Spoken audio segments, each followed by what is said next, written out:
Chapter 3. The young man remained all alone.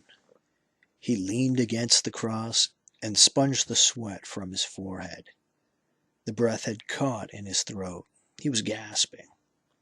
For an instant, the world revolved about him. But then he stood still once more. He heard his mother light the fire so that she could put the meal on bright and early, and be in time to run like the others to see the crucifixion. All her neighbors had left already. Her husband still groaned, fighting to move his tongue, but only his larynx was alive, and he made nothing but clucking sounds. Outside, the street was again deserted. But while the youth leaned on the cross, his eyes shut, thinking nothing and hearing nothing except the beating of his own heart, suddenly he jolted with pain. Once more he felt the invisible vulture claw deeply into his scalp. "He's come again! He's come again!" he murmured. And he began to tremble. He felt the claws bore far down, crack open his skull, touch his brain. He clenched his teeth so that he could not cry out. He did not want his mother to become frightened again and start screaming.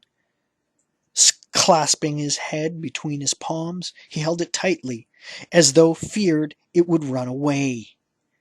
"He's come again! He's come again!" he murmured, trembling. The very first time he was already 12 years old, and sitting with the sighing, sweating elders in the synagogue, listening to them elucidates God's word. He had felt a light, prolonged tingling on the top of his head, very tender, like a caress. He had closed his eyes. What bliss when those fluffy wings grasped him and carried him to the seventh heaven. This must be paradise, he thought, and a deep, endless smile flowed out from under his lowered eyelids and from his happy, half-open mouth, a smile which licked his flesh with ardent desire until his entire face disappeared. The old men saw this mysterious man-eating smile, and conjectured that God had snatched the boy up in his talons. Pulling their fingers to their lips, they remained silent. The years went by. He waited and waited, but the caress did not return, and then one day, Passover springtime, glorious weather, he went to Cana, his mother's village, to choose a wife. His mother had forced him. She wanted to see him married. He was 20 years old, his cheeks were covered with thick curly fuzz, and his blood boiled so furiously he could no longer sleep at night.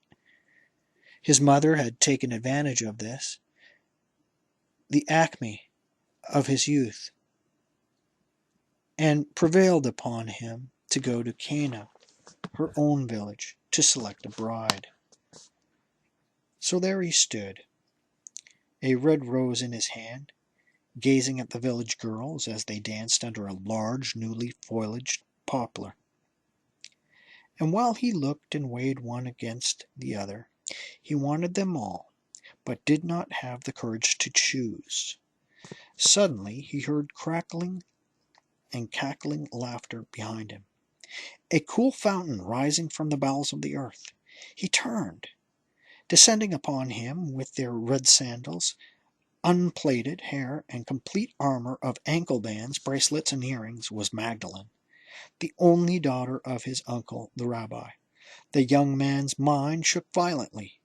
"It's her I want, her I want," he cried, and he held out his hand to give her the rose. But as he did so, 10 claws nailed themselves into his head, and 2 frenzied wings beat above him, tightly covering his temples.